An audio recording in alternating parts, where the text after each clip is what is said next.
Competition exam से related video देखने के लिए सब्सक्राइब कीजिए ऑल इंडिया कंपटीशन एकेडमी को और साथ ही बेल आइकन भी दबाएं ताकि आपको सबसे पहले नोटिफिकेशन मिल सके।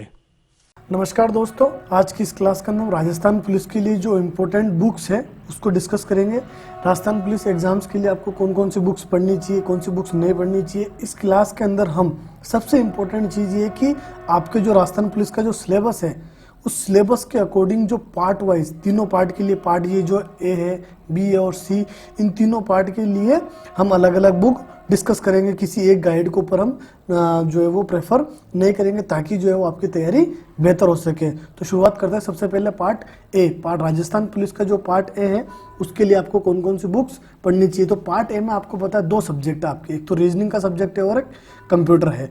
तो रीजनिंग के लिए आपको मैं दो विकल्प दे रहा हूँ। देखो, मैं आपको यहाँ पर पहले ही सबसे इम्पोर्टेंट चीज़ जो बताना चाह रहा हूँ वो ये है कि मैं हर एक सब्जेक्ट के लिए आपको दो ऑप्शन देने वाला हूँ। उसमें से आपको किसी एक ऑप्शन के ऊपर जाना है, यानी कि दो अगर ऑप्शंस है तो आपको किसी एक के ऊपर जाना है। ऐसा नहीं कि आप ये दोनों जो है वो दोनों सिलेक्ट करो, इसीलिए क्योंकि ताकि एक बुक जो है उसको बार बार पढ़ना बहुत इंपॉर्टेंट है। दोनों बुक जो है वो कॉम्पिटिटिव एग्जाम्स के लिए मोस्ट इंपॉर्टेंट है। तो किसी एक बुक जो आपको लगता हो कि नहीं यार मुझे ये वाली बुक पढ़नी चाहिए, उसके ऊपर आपको आगे बढ़ जाना है और एक बुक पढ़नी है, ये ध्यान रखना। तो रीजनिंग के लिए जो है वो आर एस अग्रवाल की या रामनिवास माथुरिया की, दोनों में से या तो आप आर एस अग्रवाल की पढ़ सकते हो या रामनिवास माथुरिया की बुक पढ़ सकते हो।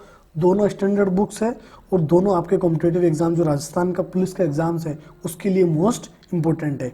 अब बात करते हैं कंप्यूटर के लिए। देखो, कंप्यूटर के लिए या तो आपने, अगर आप ध्यान है कि आपने RSCT अगर किया होगा तो आपको एक बुक मिली होगी, तो वो RSCT की अगर आप बुक पढ़ते हो ना तो बहुत ही इंपॉर्टेंट बुक है वो आपके लिए और आपका काम उससे हो सकता है। वो इसीलिए मैं कह रहा हूँ क्योंकि आपको सबको पता है कि ये एग्जाम जो है ना, एग्जाम के अंदर क्या है कि हर व्यक्ति जैसे लूसेंट की या फिर जो गाइड आती है वो पढ़ता है। तो इससे क्या होता है कि एग्जामिनर क्वेश्चंस इन गाइड से बहुत कम पुटअप करता है, इसके बजाय जो एकेडमिक बुक होती है ना उनसे ज़्यादा क्वेश्चंस पुटअप कर रहे हैं। तो पिछले कुछ साल के जो अगर कंप्यूटर के क्वेश्चंस देखें ना, प्रीवियस ईयर के क्वेश्चन पेपर जो पूछे गए हैं, चाहे वो राजस्थान पुलिस हो गया या फिर दूसरे एग्जाम्स जो हुए ना, उनमें अगर क्वेश्चंस पूछे गए हैं, राजस्थान पुलिस के अंदर तो पिछली बार नहीं था, लेकिन फिर भी अगर क्या है कि अगर पूछे जाते हैं ना तो उसमें क्या है कि ये देखा गया कि RSCT या फिर जो एकेडमिक जो बुक्स होती है ना उनसे क्वेश्चंस अच्छे से पुटअप किए गए। तो कंप्यूटर के लिए आप या तो RSCT पढ़ सकते हो, अगर आपके पास RSCT की बुक नहीं है, ये नहीं है, तो फिर आप ये लूसेंट पढ़ सकते हो। लेकिन अगर आपके पास ये है तो आप RSCT की बुक पढ़ के काम चल सकता है आपका। और ये जो है लूसेंट के अंदर फिर आपको लाने की आवश्यकता नहीं है, दोनों में से किसी एक बुक को। लेकिन फिर भी आप चाहते हो कि मुझे लूसेंट की गाइड पढ़नी है और RSCT की मैंने पढ़ रखी है, तब आप लूसेंट को प्रेफर कर सकते हो। देखो, रीजनिंग में आपके RS अग्रवाल होगी या रामनिवास माथुरिया, दोनों में से किसी एक को सिलेक्ट कर लेना, ठीक है ना। कंप्यूटर के लिए जो है वो आपका RSCT या फिर लूसेंट की बुक।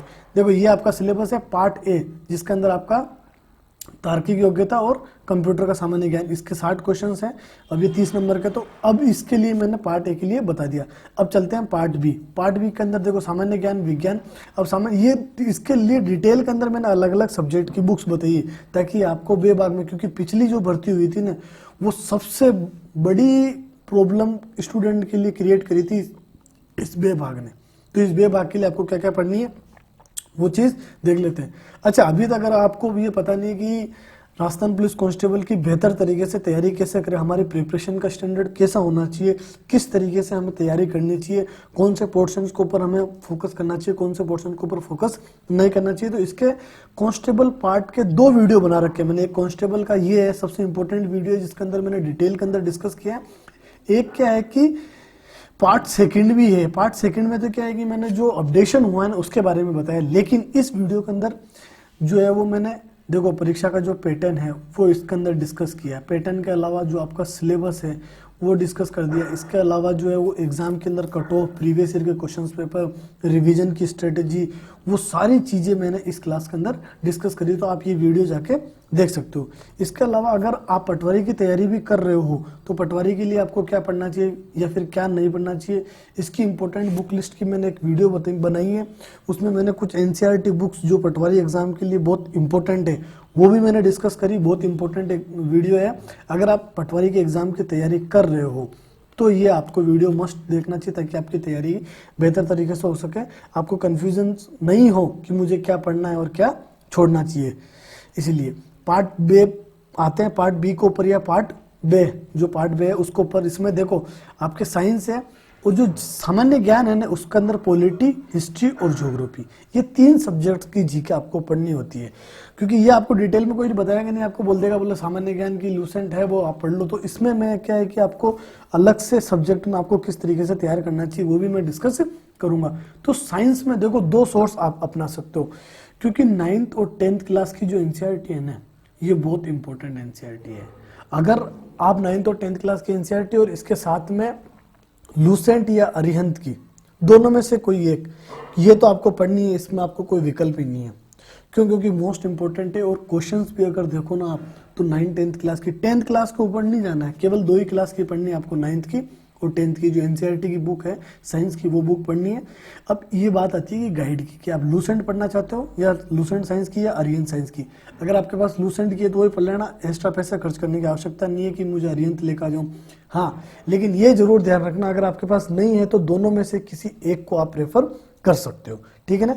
अब हम चलते हैं सामान्य जीके में। देखो जिसमें आपके पॉलिटी भी है, आपके हिस्ट्री भी है और आपके ज्योग्राफी भी है। तो इसके लिए देखो मेरी बात सुनो, या तो आप लूसेंट की जो गाइड है वो बुक पढ़ सकते हो, जिसके अंदर आपको ये जो है वो हिस्ट्री भी आ जाएगी इसकी, ठीक है ना, हिस्ट्री आ जाएगी, पॉलिटी आ जाएगी, पॉलिटी भी आ जाएगी यानी राज्य व्यवस्था भी आ जाएगी और जियोग्राफी भी आ जाएगी, ठीक है ना, ज्योग्राफी भी आ जाएगी। या फिर आप क्या कर सकते हो, सिकवाल की राजस्थान पुलिस की एक स्पेशल बुक आती है पार्ट बे के लिए, जो साइंस भी कवर करता है। लेकिन मैं साइंस के लिए आपको स्पेसिफिक बता रहा हूँ क्योंकि जो पार्ट बी है ना आपका, इस पार्ट बी के अंदर सबसे क्रूशियल रोल जो है वो आपके साइंस का रहने वाला है। क्योंकि पिछली बार भी आपने देखा होंगे जो क्वेश्चंस पूछे थे वो साइंस के क्वेश्चंस थे, वो बहुत ज़्यादा थे। तो इसी को मैंने एनालाइज किया, यानी उसी का मैंने विश्लेषण किया है कि आपको कौन से पार्ट में से कौन से सब्जेक्ट्स के ऊपर ज़्यादा फोकस करना है। इसलिए आप ये जो वीडियो है ना, इस वीडियो को जरूर देखिए कि हमारे लिए कौन सा पार्ट इंपॉर्टेंट है। अगर आपका पार्ट जो है कौन सा पार्ट कमजोर है, कौन सा वीक है, अगर कमेंट सेक्शन के अंदर आप लिख के पूछोगे तो मैं उस क्वेश्चन का जरूर आंसर दूंगा, अगर आपको कुछ डाउट हो तो। वरना क्या है कि आप ये वीडियो देख सकते हो जिसके अंदर मैंने जो तीनों पार्ट है ना, उन तीनों पार्ट का एनालिसिस किया है, फर्स्ट का, सेकेंड का और थर्ड पार्ट का, तीनों का जो है मैंने एनालिसिस कर रखा है। और उसमें से सेकंड पार्ट जो सबसे क्रूशियल है उसको किस तरीके से तैयार करना चाहिए, उसमें किस सब्जेक्ट के ऊपर हमें फोकस करना चाहिए, किस समय हमें ज़्यादा फोकस करना चाहिए, किस पर कम फोकस करना चाहिए, वो चीज़ मैंने इसमें डिस्कस करी है। तो साइंस की मैंने बता दिया आपको कि साइंस के लिए आपको 9th और 10th क्लास की एनसीईआरटी पढ़नी है, लूसेंट या फिर जो है वो अरिहंत, दोनों में से कोई एक गाइड पढ़नी है। अब बात करते हैं जीके की। तो जीके की भी मैंने आपको बता दी, लूसेंट या सिकवाल की जो बुक है उन दोनों बुक में से किसी एक बुक को आपको पढ़ना। अब सबसे इंपॉर्टेंट चीज, 1 मिनट में इसको मिटा देता हूं ताकि क्या है कि आपको अच्छे से ये समझ में आ जाए। अब आपके है करंट अफेयर्स। करंट अफेयर्स देखो आपको 2 लेवल के ऊपर तैयार करनी है। 2 लेवल पर करंट अफेयर्स तैयार करने का मतलब है, एक तो इंडिया के लेवल के ऊपर आपको करंट अफेयर्स तैयार करनी है, एक राजस्थान के लेवल के ऊपर आपको करंट अफेयर्स तैयार करनी है। तो इंडिया के लेवल के ऊपर जो क्रोनोलॉजी जो करंट अफेयर्स की बुक आती है, वो जो 11 रुपए की आती है, वो क्रोनोलॉजी आप पढ़ लीजिए। इसके अलावा आपको किसी ऑनलाइन सोर्स पर किसी पर फालतू भटकने की आवश्यकता नहीं है, क्योंकि आपको अपनी तैयारी क्या करनी है, अर्जुन के जैसे चिड़िया की आंख होती है ना, कि बस मुझे एक सिलेक्टिव मटेरियल सिलेक्ट किया, एक मटेरियल जो है मैंने वो सिलेक्ट किया, उसी को बार बार पढ़ते रहो, बार बार पढ़ते रहो। आपको भटकाव नहीं करना है। इसलिए मैं क्या कर रहा हूँ, एक पिन पॉइंट सोर्स आपको बता रहा हूँ ताकि आपकी तैयारी जो वो बेहतर तरीके से हो सके। तो इंडिया जीके के लिए वो इंडिया करंट के, इंडिया नेशनल लेवल की जो राष्ट्रीय या अंतर्राष्ट्रीय लेवल की जो करंट अफेयर्स है, उसके लिए आप जो है क्रोनोलॉजी है वो पढ़ सकते हो। और राजस्थान के लेवल पे आप जो है वो मुमल की जो बुक आती है, आपको पता है 2 महीने में एक बार आती है, वो मुमल की बुक पढ़ सकते हो। अगर आप चाहो तो राजस्थान की भी ये क्रोनोलॉजी आती है, 25 रुपीज़ के आसपास आती है। अब रेट बढ़ गई होगी तो मुझे ध्यान नहीं है इसका। ये जो राजस्थान की जो क्रोनोलॉजी आती है वो भी आप देख सकते हो, लेकिन आपका काम मुमल से चल सकता है राजस्थान लेवल के ऊपर। लेकिन इसके अलावा न्यूज़पेपर जो है वो राजस्थान पत्रिका, वो बहुत ही इंपॉर्टेंट है आपके लिए। उस पत्रिका पेपर को आप अच्छे से पढ़ते रहो तो आपकी करंट अफेयर्स वैसे भी तैयार होती रहेगी, ठीक है ना। अब हम चलते हैं पार्ट सी के ऊपर।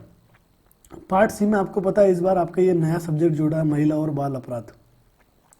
महिला और बाल अपराध में क्या है कि महिला पुलिस कांस्टेबल वर्तमान के अंदर जो है वो अपराध महिलाओं के संबंध में और जो बाल अपराध है ना वो बहुत ज़्यादा बढ़ गए। इसीलिए क्या है कि एक कांस्टेबल के अंदर एक संवेदनशीलता विकसित करना कि महिला जो क्राइम होते हैं उनके क्या क्या प्रावधान है वो पहले ही उनको बता देना, ताकि वो उसके जो कानूनी प्रावधान है उसके बारे में जान सके, उसके बारे में अवेयर हो सके। इसलिए ये पार्ट जोड़ा गया। अगर क्यों जोड़ा गया तो इसका मैंने आंसर इसीलिए दिया क्योंकि एक कांस्टेबल लेवल पर ही जो ये क्राइम होता है ना उसकी शुरुआती जो डील होती है वो कांस्टेबल लेवल पर ही होती है। इसलिए इस पार्ट को इसमें जोड़ा गया, आपके एग्जाम के लिए रिलेवेंट है इसलिए जोड़ा गया। तो महिला और बाल अपराध से संबंधित जो कानूनी प्रावधान है तो वो सारे कानूनी प्रावधान के लिए मैंने ये जो गाइड बुक देखी है धरोहर की, एक अच्छी गाइड बुक है। आप अगर चाहो तो ये गाइड बुक ले सकते हो। इसके अंदर ये आपके ऊपर लिबर्टी है कि क्योंकि ये नया सब्जेक्ट है तो अलग अलग गाइड्स भी आएगी, लेकिन ये जो पब्लिकेशन है ना धरोहर पब्लिकेशन एक स्टैंडर्ड पब्लिकेशन है और अच्छी गाइड इसने निकाली है, इसलिए मैंने आपको ये चीज़ बताई। अब आते हैं हम राजस्थान जीके। देखो राजस्थान जीके के अंदर राजस्थान की सारी चीज़ें आएगी। देखो राजस्थान की ज्योग्राफी भी आएगी, ठीक है ना, राजस्थान का भूगोल मतलब ज्योग्राफी, राजस्थान की इकोनॉमी भी इसके अंदर आएगी, राजस्थान का हिस्ट्री भी आएगी इसके अंदर, ठीक है ना, मैं शॉर्ट फॉर्म में लिख रहा हूँ, और राजस्थान का कल्चर भी इसके अंदर आएगा, ठीक है ना। तो कल्चर भी इसके अंदर आएगा। ये चारों पार्ट आपको राजस्थान के अंदर तैयार करने, और इन चारों पार्ट जो है वो आपको राजस्थान के अंदर इसके अंदर तैयार करने हैं। इन चारों पार्ट के लिए आप लक्ष्य की जो बुक है वो पढ़ सकते हो। इसके अलावा एक दक्ष के सार संग्रह भी आती है, लेकिन वो रिवीजन के लिए आपके लिए बहुत इंपॉर्टेंट हो सकती है। लेकिन अगर आप कहोगे तो मैं कहूँगा कि आप लक्ष्य की बुक पढ़िए, सफिशिएंट है। इस बुक को जब तक आपका एग्जाम नहीं होता है 5 बार 6 बार 7 बार 8 बार जितनी बार आप पढ़ सकते हो उतनी बार इसको पढ़िए, ठीक है ना। तो ये लक्ष्य की बुक हो गई। और अगर आप रिवीजन ये दक्ष की अगर सार संग्रह लाना चाहो तो वो भी मैंने जो कांस्टेबल कैसे बने उस वीडियो के अंदर दक्ष के सार संग्रह बताइएगी। तो उसमें क्या है कि एक फैक्चुअल डिटेल थोड़ी ज़्यादा दे रखी, लेकिन मैंने चाहा कि आप लक्ष्य की जो बुक है वो एक अच्छी बुक है तो आप इसको भी पढ़ लीजिए। ये था तीनों। अच्छा, अगर आप पटवारी की तैयारी कर रहे हो तो पटवारी की तैयारी में आपको क्या क्या ध्यान रखना, आपको सिलेबस का किस प्रकार जो तैयारी करनी है, या फिर जो पैटर्न है वो किस प्रकार से होने वाला है। इसके अलावा जो आपका जो ये परीक्षा होने वाली है ना, इस परीक्षा का मैंने एनालिसिस किया, रणनीति की कि जो एग्ज़ाम 300 नंबर का है, 300 नंबर का एग्ज़ाम है, इस 300 नंबर के एग्ज़ाम के अंदर कौन सा पार्ट आपके लिए इम्पोर्टेंट है। यानी जो राजस्थान जीके का पार्ट है वो आपके लिए इम्पोर्टेंट है, जो नेशनल जीके का पार्ट है वो आपके लिए इम्पोर्टेंट है, या फिर आपके लिए जो मैथ्स रीजनिंग तो जो है वो मैथ्स और रीजनिंग जो वाला पार्ट है वो इम्पोर्टेंट है। तो इसमें से किस प्रकार से मैंने जो है डिटेल के अंदर डिस्कस किया, अगर आप चाहो तो ये देख सकते हो। अगर आप तैयारी कर रहे हो तो आपके लिए इस वीडियो का मतलब है, वरना आप इसको स्किप कर सकते हो। तो ये तो किताबें थी दोस्तों। अगर आपको वीडियो पसंद आया हो तो लाइक शेयर कर देना, और हाँ सब्सक्राइब करना मत भूलना, क्योंकि इसी प्रकार से आपकी तैयारी के लिए जो आपकी तैयारी में मददगार चीज़ें हो सकती है वो मैं इसमें डिस्कस करता रहूँगा। तो सब्सक्राइब करना ना भूलें। Thank you friends.